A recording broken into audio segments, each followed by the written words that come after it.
งัวควายผมเห็นถ้าว่าน้ำบกนะครับไปเอาอยู่ไซน้ำบัดนี้น้ำด้วยเลย หูไก่เนาะน้ำเซเนาะ จะปิดเลย ลูกไก่นี่คักเนาะไก่กำลังน้อยๆอยู่สบายดีแม่สบายดีเฮ็ดยังอยู่ข้างในจะเฮ็ดยังอยู่ข้างในโอ้คู่มือนี่นะยังตำตัวนี้สบายดีทุกคนสบายดีเด้อเอาทักทายสบายดีพ่อแม่พี่น้องยินดีต้อนรับทุกคนเข้าสู่ช่องคมชนเผ่ากะโดคือเก่าในมื้อนี้คมอยู่ที่ชนบทเมืองตะโอยแขวงสารวันนี่ทุกคนจะเป็นหมู่บ้านซอยธงจริงๆกับเมืองตะโอยบ้านซอยธงนะบ้านสมัคคีปองดองโอ้เอาส้มเซยบ้านเพิ่นพอดีคมมาแต่พูนมาแต่เมืองดักจึงมาแต่แขวงเสกองหมู่บ้านมือซื่นพูนทุกคนเลยโดนแล้วพอดีคมว่าสิเมื่อทางเมืองตะโอยเลยเมืองสมุยพุ่นเลยแล้วก็เห็นหมู่บ้านซอยธงได้แล้วก็เลยได้แวะอีกเลยหมู่บ้านซอยธงนี่จะเป็น2กลุ่ม3กลุ่มทุกคนมีกลุ่มทำอิฐแต่พูนนะทางหน้าพุ่นเมืองทางเมืองสารวันแต่นี่เมืองสารวันก็ประมาณอยู่40หลักก็ฮอดน่าจะบ่ถึง40หลักบ่ฮอดประมาณ36หลักก็ฮอดสารวันแต่นี่ได้ถามว่าแต่นี่เมืองตะโอยไกลบ่แต่นี่เมืองตะโอยก็ประมาณอยู่40หรืออยากถึงประมาณนั้นแหละ40หลักถึง45หลักพุ่นก็อยากใกล้กว่าได้เนาะทางนี้ใกล้ๆทางเมืองสารวันทำอิฐคมคิดว่าบ้านนี้ก็ขึ้นกับเมืองสารวันแต่ว่าขึ้นกับ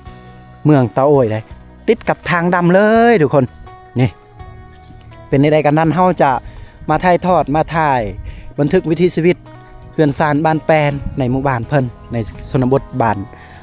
ซอยธงหรือว่าธงซอยโอ้ซอยธงบ่แม่นธงซอยเลยขออภัยนี่หวังว่าเราจะได้เห็นสิ่งแปลกใหม่ในบ้านเพิ่นวิถีชีวิตแบบดั้งเดิมวิถีชีวิตที่เรียบง่ายเอาเป็นอะไรกันนั้นเราจะเข้าไปเลยโอ้อันนี้จะเป็นไม่ดูนะ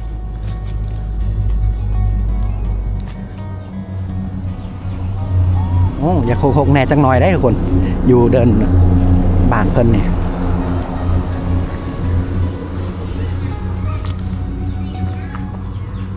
ไม่ยังอันนี้ไม่ดูป่ะแม่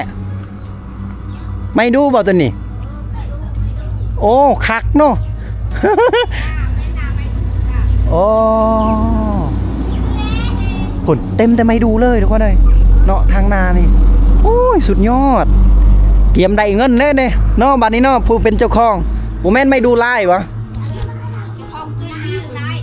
อ๋อมดเจ้าของมดบ้านนี่เลยโอ้ไม่ดูตัวนี้คือว่ามีแต่เจ้าเดียวบ่แม่นเนาะมดบ้านเอากับบ่พอเท่าใดนะถ้าเป็นมดบ้านนี่เพิ่นก็สิจงให้มันใหญ่แล้วก็บัดแล้วมื้อใดที่พร้อมขายเพิ่นก็ขายแล้วก็แบ่งกันแต่ละครอบครัวหรือว่าเป็นจังได๋วิธีบ้านเพิ่นบ้านเฮาคือว่ายังเห็นคกตำข้าวยังตำข้าวแบบดั้งเดิมอยู่ว่ะโอ้คู่มือนี่นะยังตำตัวนี้จับบ่เป็นยังติเวลาตำข้าวเมาหันตำอยู่ โอ้ตำข้าวเมาคิดว่าข้าวสิมาคู่มือนี่บ่ได้ตำดิโอ้มีหงสีแล้วเนาะนี่เนาะโอ้เจ้านั่นนั่งไหลแบบอุ้ยไหลอุ้ยบักโชคผมเต่าโลอะไรบุญบาป เฮ้ยยัง ว่าไปเข้านั่น โอ้ตั้งเข้าเนาะถ้าว่าถ้าเป็นกระสอบนี่ไปซีเอาถ้าคาบ1 2คาบนี่ตำเอาโอ้เพราะว่าเฮาก็บ่มีหงสีเราใส่หงสีหมู่เนาะหงสีญาติพี่น้องก็จะได้เสียเล็กๆน้อยๆเพิ่นแน่อ๋อโดยบ้านเฮานี่ขึ้นกับบ้านทางหน้าบ่แม่กลุ่มเดียวกันบ่กับบ้านทางหน้าเพิ่นแม่นบ่เวลโลยทางหน้าพุ่นจะเป็นบ้านโลยบ่บ้านโลยโอ้ทุ่งคือกันนะบ้านที่ทุ่งบ้านช่วยทุ่งเอาแล้วบาดนี่เริ่มสับสนแล้ว โดยมันอยู่บ้านที่มันช่วยทุ่งโอ้ช่วยทุ่ง1ช่วยทุ่ง2ทุ่ง3อยู่ไสซอยธงซาน โอ้ อยู่เทิงสุดพุ่น โอ้วิทย์ไทยชงซอยทง3กับห้วยงัวบ่โอ้โดยเฮ็ดนาบ่เลยเฮ็ดไร่ทางบ้านเฮานี่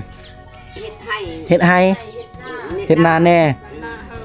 ให้เฮานาเฮา นาก็ดำเรียบร้อยแล้วบ่มีน้ำเถอะเนาะ เฮ็ดได้เนาะ เออเลยบอนเด้อ มันเด้อ โอ้ ไม่นะเอ้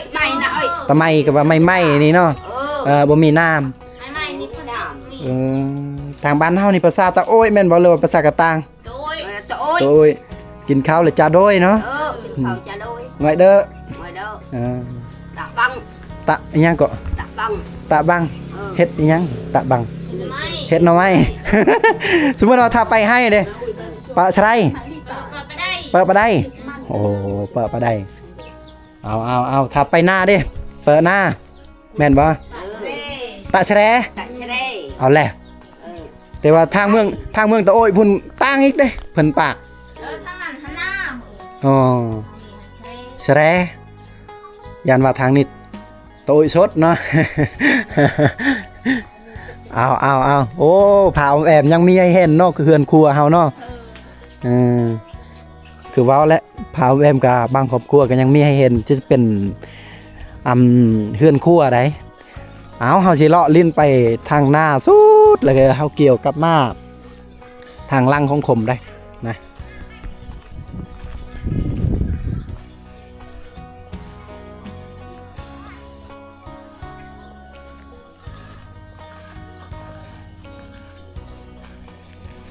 โอ้ยได้ยิน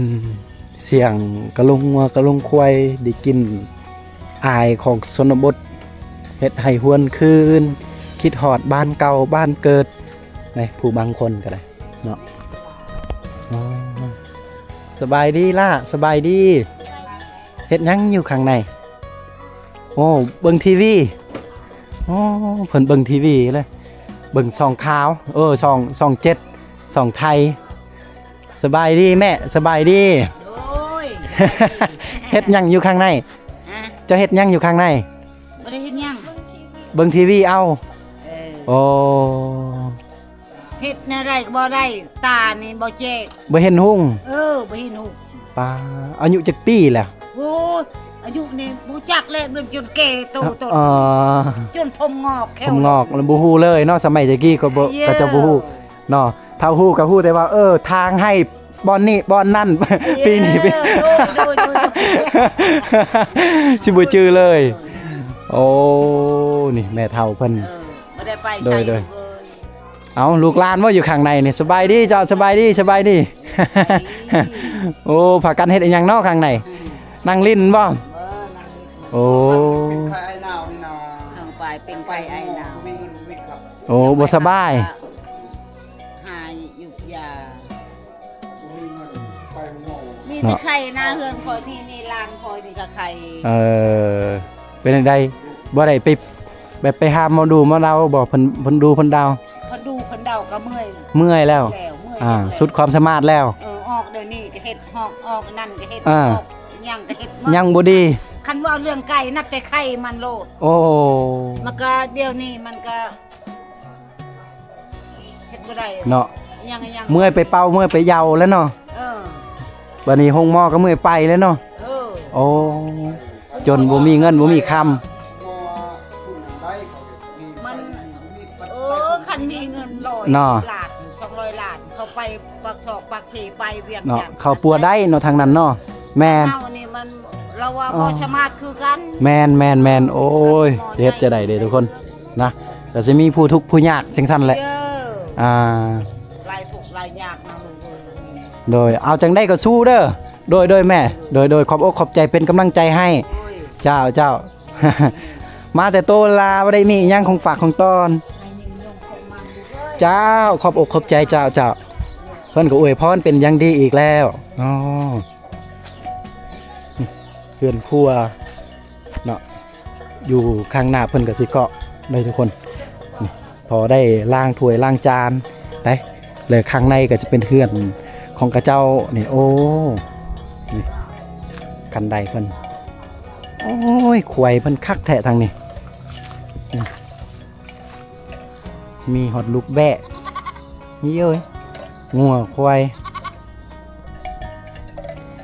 ผมเห็นควายแบบนี้ละคิดฮอดบ้านอาวาวที่เฮาเคยไปถ่ายทำทางพุ่นแล้วเพิ่นเอาควาย2โตวหรือ3โตวตุยควายเพิ่นแล้วก็แก่ไม้หลากไม้ดึงมาแต่ผู้พูนได้โอ้วันนี้เห็นควายนี่คิดฮอดทุกคนเดี๋ยวเฮาจะกลับไปยามคืนเพิ่นหลายคนแนะนำมาให้เฮ็ดแบบรอบอหรือว่าอหยังต่างๆเขาแนะนำให้คมเดี๋ยวคมกลับไปแล้วก็สิบอกเพิ่นนะโอ้หมู่บ้านเพิ่นนี่ก็ถือว่ากว้างเติบได้เนาะถือว่ายาวสุดไปฮอดข้างหน้าพุ่นแล้วก็สิมีหลายครอบครัว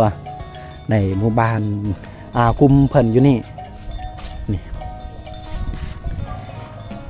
กาบ่ได้เป็นทงเพียงเนาะก็สิโน่นๆแน่จักหน่อยได้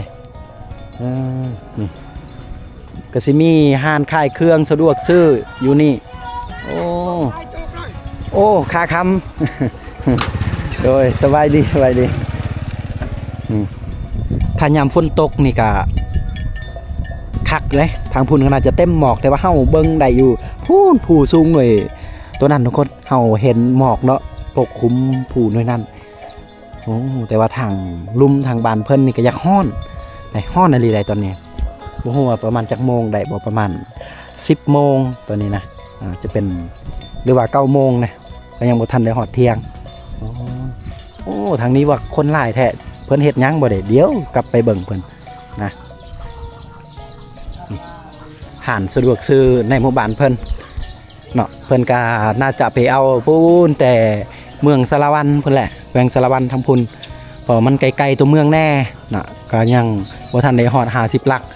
มาขายเครื่องบ่ว่าจะเป็นข้าวนมข้าวอิหยังต่างๆเนาะสบายดี โดยโอ้อีหยังหั่นพ่อโอ้แนวมัดปืนแก๊ป โอ้คือปัดอนามัยคักแท้เนาะข้างเทิงกันเนาะ นี่แม่เพิ่นอยู่ทางเทิงกูทุกคนเอา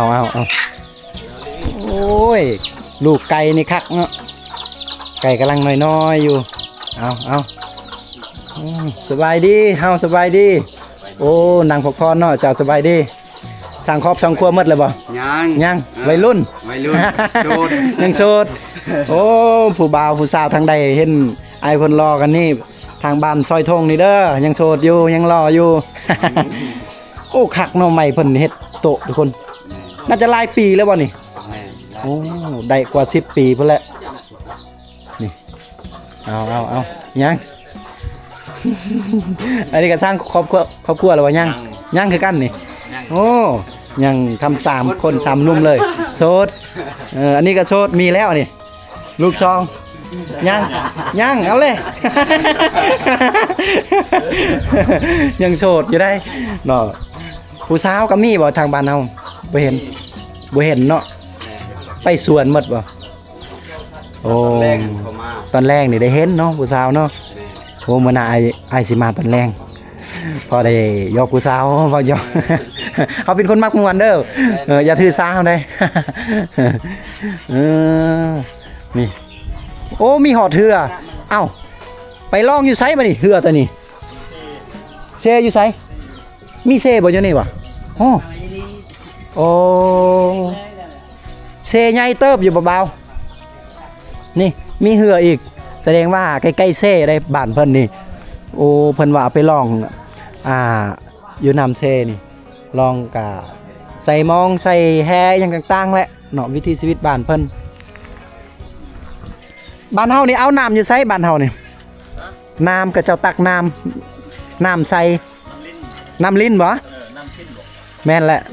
น้ำลิ้นโอ้น้ำให้เพิ่นใส่จะเป็นน้ำลิ้นอ๋อเอาก็คือว่าบ้านเพิ่นก็สิมีน้ำใดก็น้ำลิ้นหั่นล่ะมีแต่ว่าเฮือนเก่าแก่สมัยได้กี่ได้น่าจะบ่ค่อยเห็นเฮือนสมัยใหม่เฮือนสมัยดั้งเดิมเฮือนปู่ย่าตายายพ่อเฒ่าไม่เฒ่าก็เจ้าเฮ็ดไว้เนาะ ก็อยากสุดแหละซำนี้ได้ทุกคนเนาะถ้าสิเลาะไปทางพุ่นก็บ่มีบ้านของเขาเจ้านี่แต่ว่าแต่นี่เฮาขึ้นภูพาเขาเจ้าก็บ่ไกลเด้นี่เฮาแนมเห็นทุกพุ่นก็สิเป็นภูของบ้านเขาเจ้าแหละเนาะโอ้ก็หวังว่าอาหารป่าดงแบบหน่อหมอกหน่อไม้หรือว่าเฮ็ดบ่จังซี่ก็น่ายังจะหลายอยู่ทางบ้านเพิ่นเพราะว่าเนื่องจากว่าป่านี่อุดมสมบูรณ์ต้นไม้ใบหญ้าอ้าวโอ้ควายเพิ่นก็นอนคักแท้นอนอยู่ผมต้นมักม่วงนี่เนาะนี่ตุยลูกควายเพิ่นเดี๋ยวนี้เอาก็อยากสุดแล้ว เพราะว่าตอนเที่ยงก็บ่ค่อยได้เห็นชาวบ้านปานใดส่วนหลายก็วัยรุ่นแหละก็คนเฒ่าเนาะถ้ายามแรงๆก็หรือว่าแต่เช้าอีกก็จะได้เห็นครบหมดวิถีชีวิตของเขาเจ้าโอ้นี่คือเฮือนตัวนี้เพิ่นก็สิอัดไว้เพื่อบ่ให้แบะขึ้นเนาะหรือว่าน้องมาโอ้ยน้องมามีอยู่แต่ว่าแบะมันขี้ดื้อแน่จักหน่อย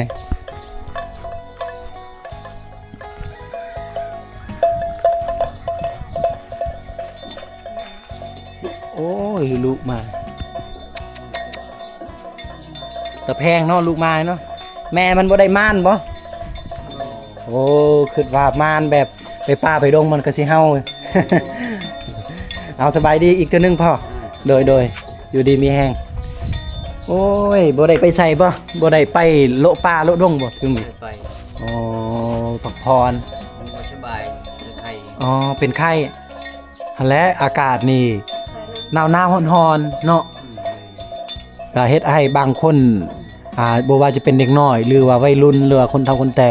แก่สุขภาพบ่แข็งแรงปานใดนี่มักเจ็บมักเป็นคือเฮาจังซี่ทุกคนเวลาถ้าว่า2-3 มื้อฝนตก2-3 มื้ออีกแดดโอ้ยเอาเรื่องโลดจังซี่ เป็นหวัดเป็นไอเลยเป็นไข้เลย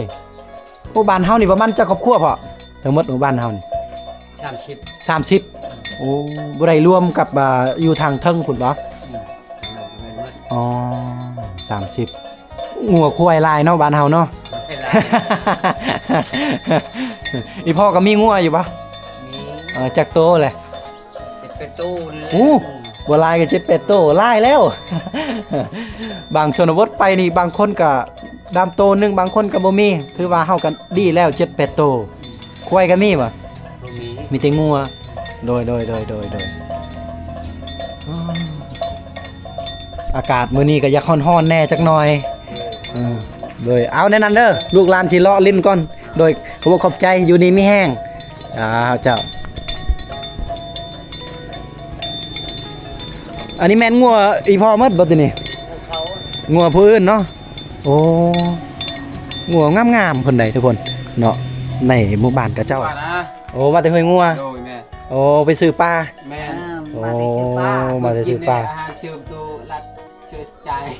โอ้อันนี้ลูกบ่ โดยลูกอันนี้ก็เมีย โอ้ภรรยาเพิ่น นี่แหละ เพิ่น เฮือน ตัวนี้บ่เฮือน โดยนี่ก็เฮือนนี่แม่นี่แหละเฮือน โดยอยู่นำกันจักคนอันนี้ บ่ว่าเฮานี่มีแต่3คน โอ้ลงเฮือนแล้ว ลงเงิน โอ้ ตาม เฮือนต่างแล้ว นำกันอยู่นี่ โด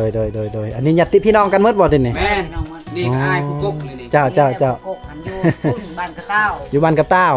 โอ้เฮายังบ่ทันได้เลาะทางบ้านกระต้าวบ่เคยไปเทื่อทางนั้น นั่นแหละ กระต้าวนี่เข้า จะมาแต่พุ่นจะ แม่นมาแต่พุ่นแต่ว่าบ้านกระต้าวต้องเข้าในอีกบ่บ้านกระต้าวหรือว่าอยู่แคมป์ทางอะ แคมป์ทางรถทาง เก็ ยาว บทางรถนา ก็บ่ค่อยหลายครอบครัวเนาะทางนั้นเนาะบ้านกระต้าว2-3เฮาเห็น2-3กัน เป็ดเขาเอิ้นว่า3กลุ่มอันกลุ่มเดียวเลยนะ กลุ่มเดียวเลย คือบ้านบ่ค่อยนี่แหละ3หมู่บ้านนี่เขาเอิ้นว่าช่วยทงเดียวเลย โอ้จังสันเนาะ เรียก บ้านกระต้าวก็ยังขึ้นกับเมืองตะโอยบ่หรือว่าสารวัตรแล้ว ตำลาว ตุ้มล้านแล้ว โดยไง อ๋อสารวัตรมันขึ้นไปฮอดใส่บ่เด้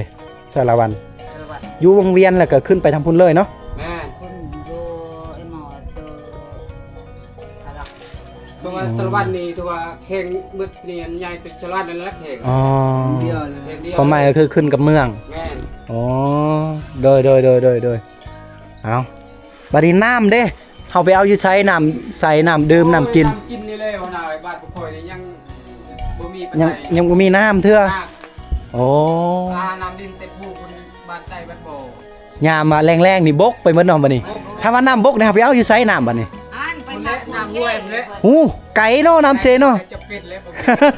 เออนะ คนเล่ไปตัก เซได้อยู่ประมาณ2ลักสมมุติเฮาย่างไปเซ อ๋อ ย่างวัน10นาทีก็พอ โอ้ หาบน้ำก็ แม่น พอเลย สิหาบสิเป้น้ำก็ยากเนาะบัดนี้เนาะ ออกไป แม่ ถ้าว่ายามนี้ก็ใครแน่น้ำมันมาเนาะ อยากตัวเงินบ่ได้เรียกว่าน้ำกินเงินนั้น ถึงได้ก็ ว่าเงินคำในแห้งแท้แล้วเนี่ย โอ้เนาะ คือว่าน้ำนี่คือว่าคน พ่อใครๆได้เนาะเงินบัดนี้ทางบ้านเฮาซอกเงินคำดำแก้วนี่เฮามีวิธีใดไปซอกเงิน โอ้ยน้ำที่ยามนี้ยังไปหาห้อย หาห้อยเก็บห้อย เก็บ บางแน่ โอ้ ทำเอาไปหาตลาดโอ้มีคนกินหนวดกิน หา แม่น ไม่ หาหน่อไม้แน่จักหน่อย หาไหวหาหยัง โอ้พอได้ขายเอาไว้ตามทางเนาะ อ่า เวลาลูกค้าหรือว่าแขกคนมาแต่บ้านอื่นเมืองอื่นเนาะก็ได้แวะได้ซื้อได้จอดดำ10,000 20,000จังซั่นละโดยเอาเฮาสิเลาะลิ้นบ้านเฮาก่อนเด้อ โอเค โดยขอบอกขอบใจเจ้าโอ้บ้านเพิ่นนี่อาชีพประมาณนั้นแหละเฮ็ดไร่เฮ็ดนาแน่เล็กน้อยเนาะ